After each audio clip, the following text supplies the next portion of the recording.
हमारे चैनल में आप सबका स्वागत है और आज मैं छठ मैया की पूजा का वर्णन करने वाला हूँ। तो चलिए शुरू करते हैं। एक बार एक बूढ़ी अम्मा अपने बेटे, बहू तथा पोते के साथ रहती थी। बूढ़ी अम्मा के घर में किसी चीज की कोई कमी नहीं थी। वह छठ माता की परम भक्त थी तथा हर साल छठ का व्रत बड़ी श्रद्धा और भक्ति भाव के साथ किया करती थी। बूढ़ी अम्मा की बहू आधुनिक सोच वाली नारी थी। उसका पूजा पाठ में कोई विश्वास नहीं था। जब कार्तिक मास की शुक्ल पक्ष की चतुर्थी आई तो बूढ़ी माँ बहुत खुश थी, क्योंकि आज से छठ का 4 दिवसीय पावन त्योहार शुरू हो रहा था। अम्मा घर की साफ सफाई में लग गई।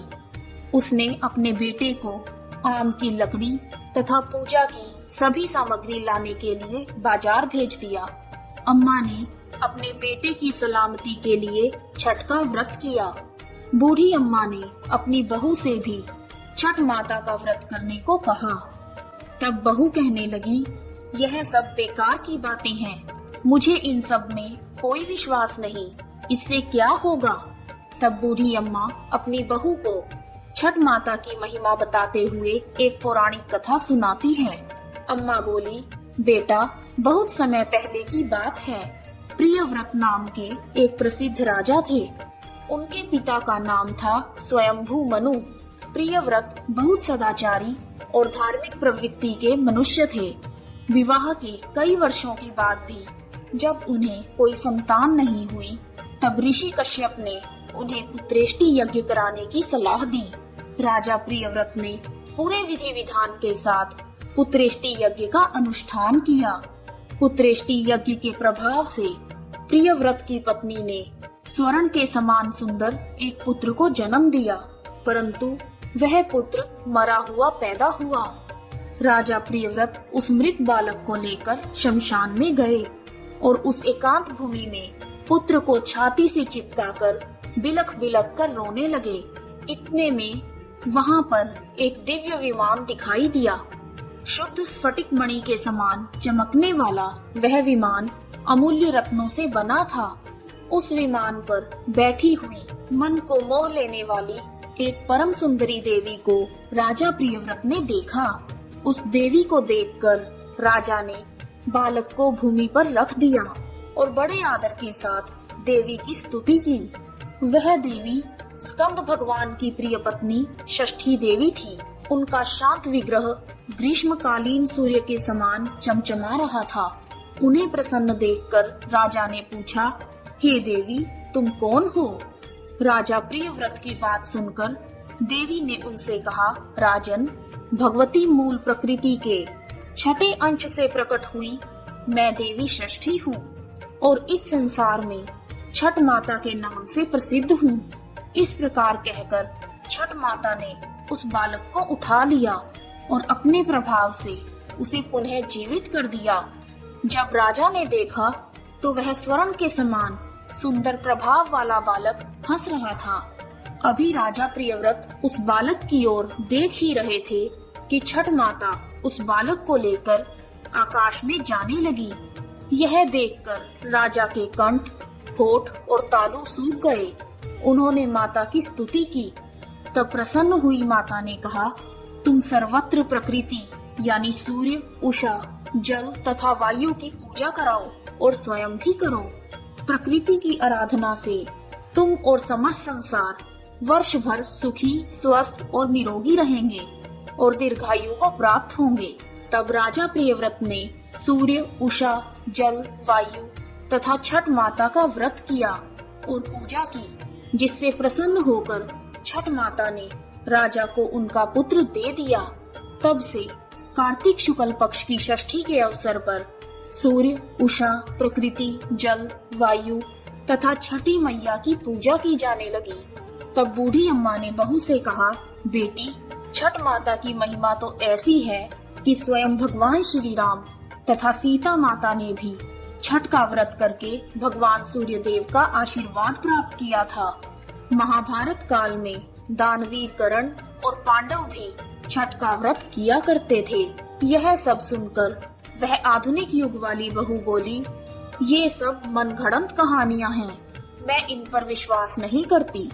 यह सुनकर बूढ़ी अम्मा छठ माता से क्षमा मांगने लगी और बहू को फिर से समझाने की कोशिश करती है कि बेटी, हजारों सालों से चली आ रही इस परंपरा का मजाक मत उड़ाओ तथा तुम भी मेरे पोते की दीर्घायु के लिए छठ माता का पूजन करो। बूढ़ी अम्मा की बातों को सुना अनसुना करके बहू वहाँ से चली गई। बूढ़ी अम्मा ने बड़ी श्रद्धा के साथ नहाए खाए का दिन किया और उधर बहू ने पूरा दिन घर के बाहर मौज मस्ती में बिता दिया। अगले दिन छठ के पर्व का दूसरा दिन यानी कार्तिक मास की शुक्ल पक्ष की पंचमी आई, जिसे खरना या लोहंडा के नाम से जाना जाता है। संध्या काल में जब अम्मा ने बहू को खीर रोटी का प्रसाद दिया तो फिर से बहू ने कहा, माँ, इतना कठिन निर्जला व्रत क्यों कर रही हो? अपने शरीर को कष्ट क्यों दे रही हो? इसका तुम्हें क्या फायदा होगा? यह सुनकर बूढ़ी अम्मा ने बहू को फिर से छठ माता की महिमा समझाने की कोशिश की, परंतु बहू ने उन सभी बातों को अनसुना कर दिया और अपने कमरे में जाकर सो गई। वैसे तो बूढ़ी माँ कई साल से अपनी बहू को छठ माता की महिमा बताने की कोशिश कर रही थी और हर साल उनकी बहू इसी प्रकार सुना अनसुना कर देती थी, परंतु इस बार ना जाने क्यों अम्मा का दिल बहुत घबरा रहा था और वह बार बार छठ माता से प्रार्थना कर रही थी, माँ, यह बच्ची नादान है, इसे क्षमा करना, यह आपकी महिमा को नहीं जानती, माँ, इसे क्षमा करना। अगले दिन कार्तिक मास की षष्ठी थी। सब लोग पूजा की तैयारी में जुटे थे, परंतु बहू अपने कमरे में सो रही थी। वह बहुत देर से उठी और उठकर बहू ने पास पड़े हुए अपने बेटे को उठाना चाहा, तब बेटे ने जवाब नहीं दिया। यह देखकर बहू बहुत घबरा गई और भागी भागी अपने पति और सास के पास गई और उन्हें यह सब बताया। बहू की बात सुनकर बूढ़ी अम्मा और उनका बेटा दौड़े दौड़े कमरे में आ गए और उन्होंने बच्चे को जगाने की कोशिश की, परंतु वह नहीं जगा। फिर वह तीनों बच्चे को लेकर अस्पताल गए। डॉक्टर ने बच्चे की जांच की और देखा कि बालक की तो सांसें ही रुकी हुई हैं।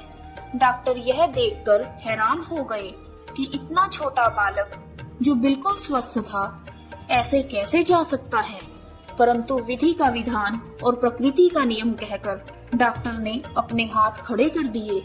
तब बच्चे के माँ बाप तथा दादी रोते बिलखते बच्चे को लेकर अस्पताल से बाहर आ गए। बूढ़ी अम्मा का दिल तो पहले से ही घबरा रहा था। पोते की सांस चले जाने पर अम्मा की जुबान पर केवल यही शब्द थे, हे छठ माता, क्षमा कर दे, मेरे पोते के शरीर में सांस भर दे। तुम तो पुत्र देने वाली हो, उनका पालन पोषण करने वाली हो, तुम समय से पहले उनके प्राण कैसे ले सकती हो? यदि हमसे कोई भूल हुई है तो हमें क्षमा कर दो माँ। उसी समय कहीं से एक अनजान औरत वहाँ आ गई और अम्मा की बहू से कहने लगी कि छठी मैया किसी के भी असमय प्राण नहीं लेती। तुमने अवश्य ही कोई ऐसी भूल की है जिससे माता बहुत नाराज हो गई है। आज छठ का पावन पर्व है, पूरी श्रद्धा से छठ माता को याद करो और विधि विधान से माता का व्रत करने का संकल्प करो। तुम्हारा पुत्र अवश्य ही जी उठेगा। शोक में डूबी हुई माँ के लिए यह शब्द उम्मीद की किरण लेकर आए और ना जाने कहां से एकदम बहू के अंदर श्रद्धा का संचार कर गए। बहू ने आंखें बंद करके छठ माता को याद किया और विधि पूर्वक छठ का व्रत करने का संकल्प लिया। जैसे ही बहू ने आंखें खोली तो उसने देखा उसका बच्चा आंखें खोलकर हंस रहा है। यह करिश्मा देखकर सब परिवार वाले और डॉक्टर आश्चर्यचकित हो गए। बच्चे को जीवित देखकर जैसे ही बहू ने उस अनजान औरत को धन्यवाद करने के लिए सिर घुमाया तो देखा कि वहाँ कोई नहीं है। वह समझ गई कि वह साक्षात छठ माता ही थी जो उसे स्वयं इस व्रत की महिमा का ज्ञान कराने के लिए आई थी। उसके बाद बहू ने बूढ़ी अम्मा के साथ मिलकर पूरी श्रद्धा से पूजा की तैयारी की और शाम को घाट पर जाकर सूर्य देव को संध्या अर्घ और अगले दिन उषा अर्घ दिया। हे छठ माता, जैसे आपने अनजान औरत के रूप में आकर बूढ़ी अम्मा के पोते की रक्षा की, उसी प्रकार हम सबके परिवार की भी रक्षा करना, हम पर अपना आशीर्वाद बनाए रखना। जय छठ मैया।